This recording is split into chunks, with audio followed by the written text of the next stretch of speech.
activists. This is the first lot of the hundreds detained after the aid-bound flotilla, which was headed towards Gaza, was intercepted by Israeli forces, bringing an end to the mission.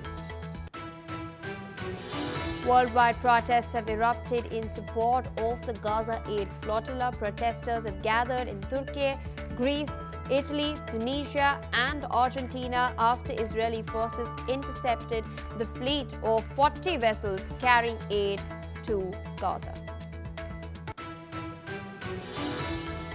A tragic development confirmed by Greater Manchester Police. One of the victims of the deadly Manchester synagogue terror attack has now been found to have died from a police gunshot. The death toll from the collapse of a multi-story Islamic boarding school in Indonesia has tragically climbed to 9, signaling the end of the 72-hour golden period to find survivors. Now rescue teams are recovering more bodies from the rubble. India has sharply condemned the violent crackdown by Pakistani forces on widespread protests in Pakistan-occupied Kashmir. The Ministry of External Affairs has stated that Pakistan must be held accountable for its actions.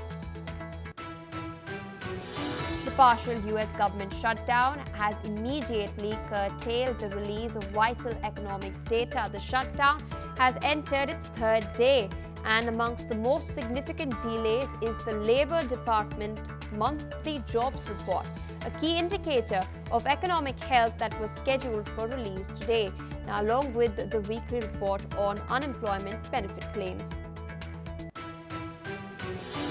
Sean Diddy Combs will be sentenced in New York today. He was found guilty on 2 counts of transportation for prostitution. The prosecution wants him to serve at least 11 years in prison, while Combs' lawyer is asking for a mere 14 months. Dame Sarah Mullally has been named the 106th Archbishop of Canterbury, marking her the first woman to hold the most senior spiritual position in the Church of England and leader of the global Anglican Communion. Her appointment, formally approved by King Charles III, follows a year-long vacancy and is now being seen as a historic moment. Well, viewers, those were the headlines and our top focus, what's happening in the Middle East. Israel has stated that it has deported the first 4 activists from the Gaza aid flotilla shortly after the interception of the final boat of the fleet. The Israeli Foreign Ministry has stated that 4 Italian activists have now been deported, and the other activists are also going to be deported very, very soon, and the process has been initiated for the same. The Israeli police has stated that more than 470 flotilla participants have been taken into custody by the military police. Israeli authorities have stated that none of the vessels breached its maritime blockade of Gaza and that all those arrested will be deported back to Europe. With us on the broadcast is Mr. Ali Mohammed Abushbak, independent Palestinian researcher, joining us from Cairo. Thank you so much for once again taking our time speaking to us on NewsX World. In fact, one of the boats in the flotilla had rerouted to a port in Cyprus, and the activists on board had in fact pointed out that they were following international law. What they were doing was also in accordance with European law, and however, the flotilla and the boats in the flotilla were intercepted in international waters. In your assessment, what are the legal consequences for Israel's actions? Do you think any state whose citizens have been a part of the flotilla will move against Israel's actions in the international court? Thank you, Suma, for having me. In fact, Israel is acting with impunity, as there is no punishment, and Israel is acting above the international law and international principle and fundamental of international law and human rights that has been recognized by all the nation, by all the country in this world. So Israel nowadays acting with this kind of a principle. There is no punishment, there is impunity Furthermore, also the Israelis minister, the infamous Israeli minister Ben Gvir, he described the activist as a terrorist, and they must be arrested as a terrorist. So this is representing how much this Israeli government coalition and this government is brutal and doesn't respect the human being, doesn't respect the humanitarian active and action on the ground or anything. So also, according to several of international human rights organizations, they describe what is happening in Gaza as a collective punishment that never represented in the history and never represented in the contemporary, history. Furthermore, Osama, there is a huge protest taking to street in Western country and the global wide world. So the thing is now Israel doesn't embarrass. It's all of that. It's about morality, about audacity. So Israel has no audacity, and there is, doesn't care about its reputation in the international world and the public opinion. Western public opinion.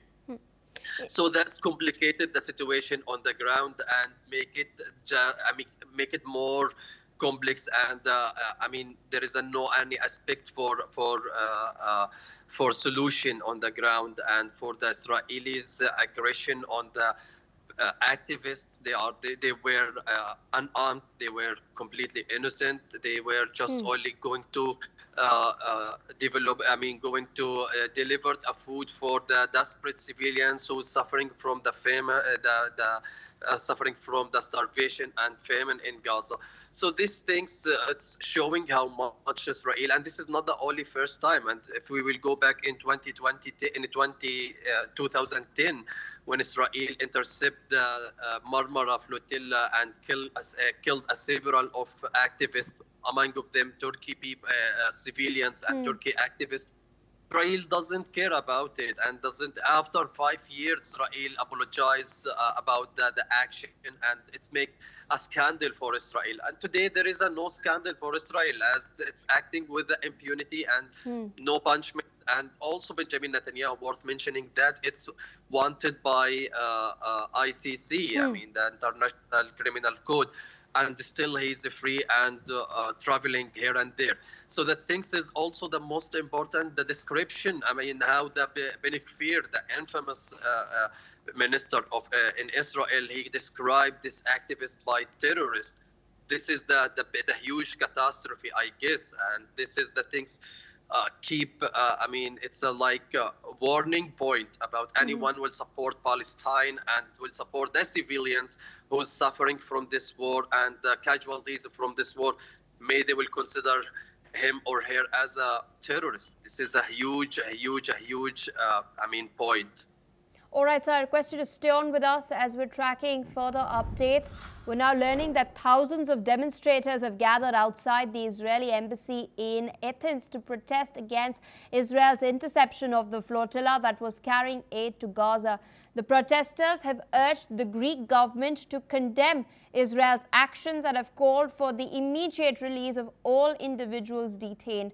Israel is facing international condemnation and protests, especially after all 40 boats of the flotilla were intercepted. Let's in fact listen in to what some of the protesters in Athens have had to say.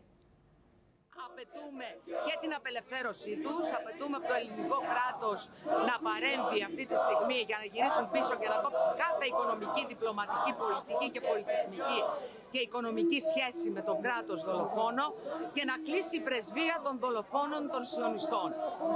Γι' αυτό είμαστε και έξω από την πρεσβεία και τη διαδηλώνουμε ελευθεριά στην Παλαιστίνη από το ποτάμι ως τη θάλασσα. From the river to the sea. Ο στόλος αυτός ήταν ξεκάθαρα μια πράξη αλληλεγγύης, ξεκάθαρα μια πράξη ειρήνης, με κανένα άλλο όφελος και συμφέρον. Οι άνθρωποι διακυβεύουν την ασφάλειά τους, την ίδια τους την ύπαρξη και πέτυχαν το ασύλληπτο. Να φτάσουν τόσο κοντά στη Γάζα και να δώσουν το ηχηρό μήνυμα ότι οι κοινωνίες και οι λαοί είναι με το δίκιο. Οι κοινωνίες και οι λαοί ξέρουν ότι αυτό το κράτος είναι ξεκάθαρα δολοφόνος. Αυτό θα σταματήσει. Δεν θα το ανεχτούμε πλέον. Καμία συμμετοχή στη γενοκτονία, καμία συμμετοχή, καμία συνεργασία με το κράτος δολοφόνου. Εδώ και τώρα θέλουμε να νικήσει. With us on the broadcast is Mr. Ali Mohammed Bushbak. We've heard what some of the protesters have had to say. In fact, that is not all that has in fact transpired. We've also now learned that 20 foreign journalists have been arrested by the Israeli forces. And yesterday as well, one of the medics from Doctors Without Borders, who was an occupational therapist, he was killed while waiting for a bus in Deir al-Balah. Now the death toll is mounting, civilian casualties are rising as well. Journalists and doctors are also amongst those who've lost their lives. What is the need of the hour? How crucial is it to establish a ceasefire? It's a very tough question, and I don't know about the ceasefire. Now we are waiting for the Hamas response about the 20 point that floated by Donald Trump. So the thing is, on the ground, Israel is not going to show its willingness for the ceasefire and the peace on the ground. And the thing is about the protests, it's a widely, we have witnessed several capitals entire the world. They are protesting against the intercept of a flotilla, and there is a several of opposition.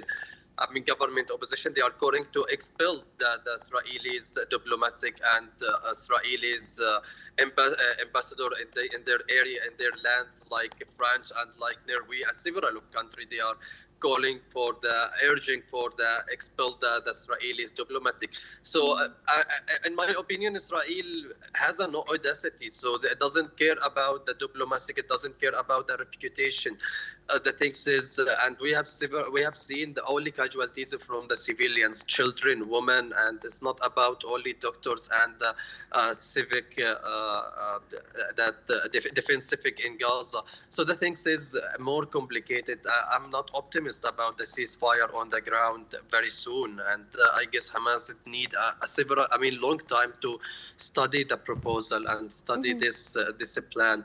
So the things also Israel among of these atmosphere, Israel still insists to completely devastated Gaza City and any area the Palestinians settle down in. And after Gaza City, they are going to Deir al-Balah to ask the people to flee Deir al-Balah and evacuate it to other area, to south, definitely. And they will sandwiching the civilians and sandwiching the all Palestinian and the Gazians in one area. And after that, I guess this is the plan to departure the civilians from Gaza Strip. So we are among of, catastrophe, and this is a huge things. I don't know that the international community, what they are waiting for. It's like we have witnessed the tsunami of and the wave of recognition of Palestinian statehood, but on the ground, Israel will not let the Palestinians establishing their statehood. And they are going to seize several of lands from Gaza, from West Bank, and they are going to departure the civilians, pressurizing the civilians to leave their land and home. So this is the huge things for the peace, according to all the international community and the countries. They consider two-state solution one of the significant point for a peace process between Palestinian and Israel, and this is in particular, and generally in Middle East. But Benjamin Netanyahu, he was clear about it. He said, I will not let, and he pledged that he will not let the Palestinians establish their statehood.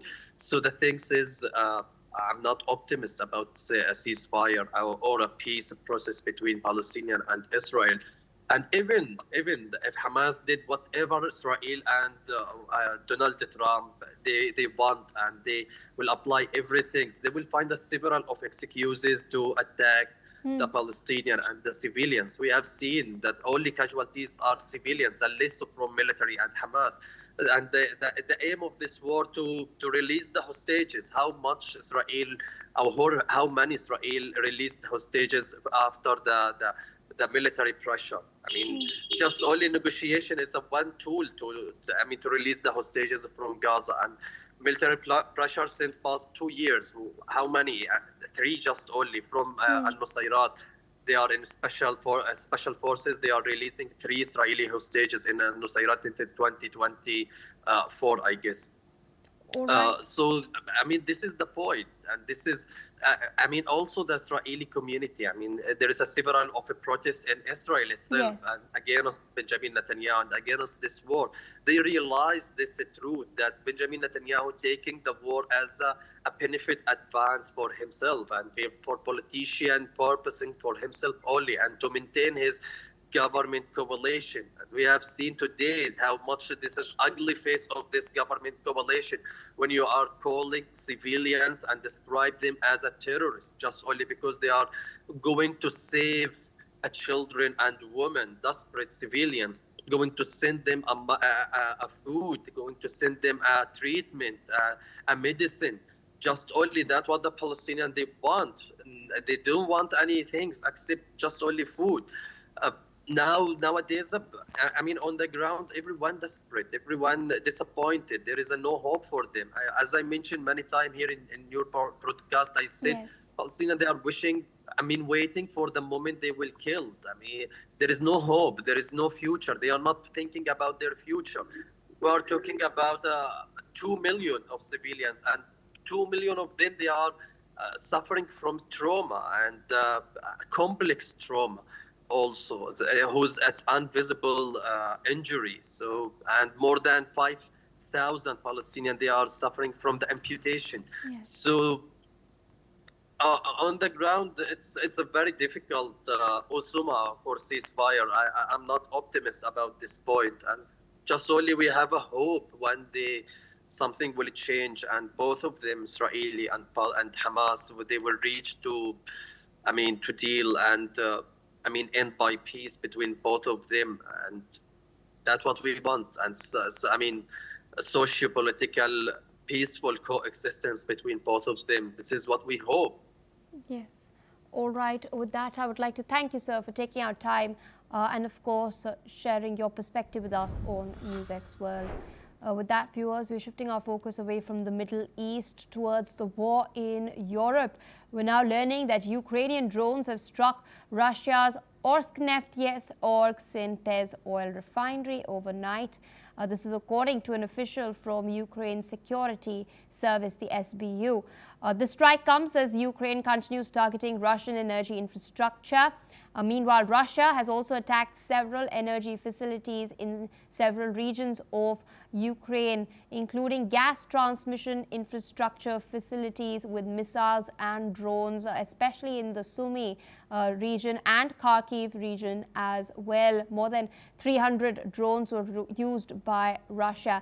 Now, these latest strikes fit into a pattern of escalating aerial warfare in the conflict, shifting tactics to target not just frontline zones, but also energy infrastructure deep inside either territory. With us on the broadcast is Mr. John Rosamondo, President of Viking Research Associates and a geopolitical analyst, joining us from Washington, D.C. Thank you so much for speaking to us on NewsX World. At the outset, I'd like to ask you, we're continuing to see, this missile barrage on either side of this conflict, Russia striking Ukraine's energy infrastructure, Ukraine hitting back and striking key Russian installations as well. In your assessment, how will this impact the global energy market in the long run if it escalates? Sir, we're unable to hear you. Could you please unmute yourself? Okay, sorry about that. If things were to escalate, it could potentially have a deleterious impact on oil prices due to reduced supply to the outside world. In India, one of the sticking points between Trump and India has been Russian oil exports, and India increased its purchase of Russian oil to stabilize the market. And as the Russians become less able to, refine the oil and do exports, it will potentially cause a spike in oil futures. And we've recently seen Donald Trump, in fact, vowing to supply intel to Ukraine on Russia's energy infrastructure. He's urged NATO countries to follow suit as well. Up until now, we've been seeing a very calibrated response by the NATO nations as far as securing the eastern flank is concerned. They've not yet towed the line at the moment. Do you think they will heed what Trump is saying, or will they continue to act in a measured manner to ensure that the war does not escalate into a hot war?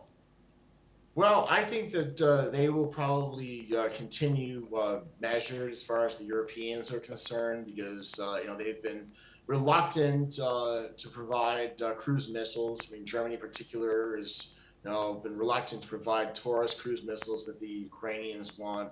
But President Trump wants to ratchet up the pressure on Vladimir Putin to come back to the negotiating table by putting a dent in Russia's only major export, which is oil and gas. And, this is attempting to impose a de facto blockade like was imposed in Germany in the First World War.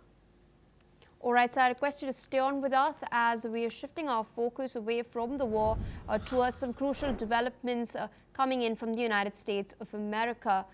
We're now learning that in the US, the September employment data, a critical window into the health of the US labor market, will not be released. As with many other federal agencies of the US, the Bureau of Labor Statistics is temporarily closed because of the ongoing government shutdown.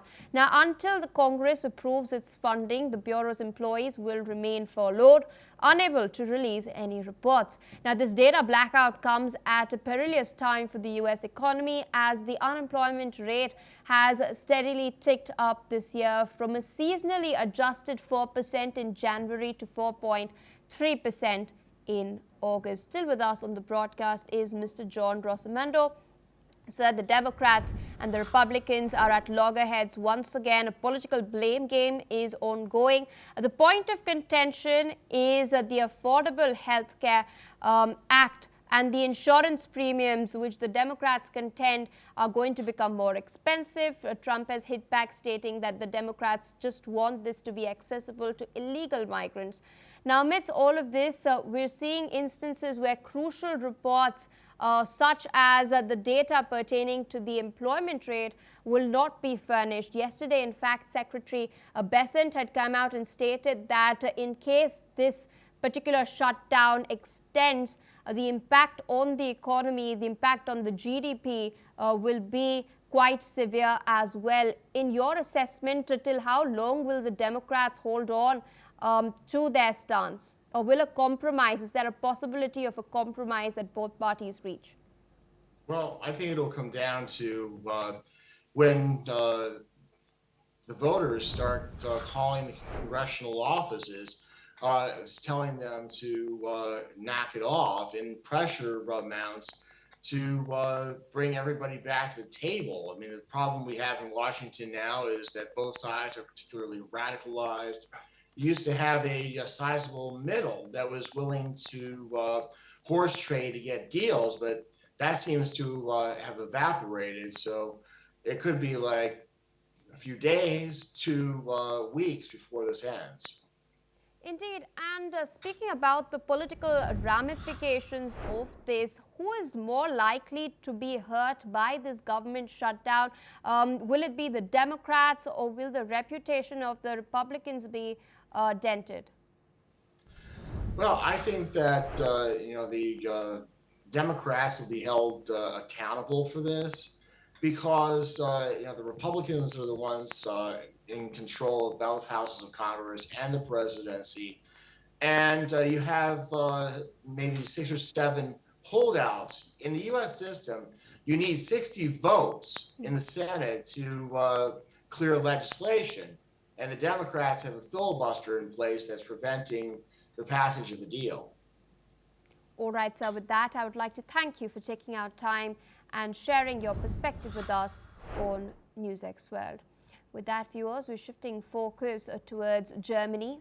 We're now learning that the temporary closure of the Munich airport due to multiple drone sightings has been called as a wake-up call by German Interior Minister Alexander Dobrindt, highlighting the growing danger that drones pose to aviation. The shutdown lasted for about an hour, cancelling or diverting over 30 flights and stranding nearly 3,000 passengers. Flights resumed early this morning with affected travelers rebooked. Similar disruptions have hit airports across Europe, including Denmark, Norway and Poland. In fact, some countries who have witnessed these incursions have accused Russia of involvement. This is, of course, been denied by the Kremlin. Meanwhile, Dobrindt has urged increased funding and research to combat this hybrid threat and has announced plans to allow military and the police to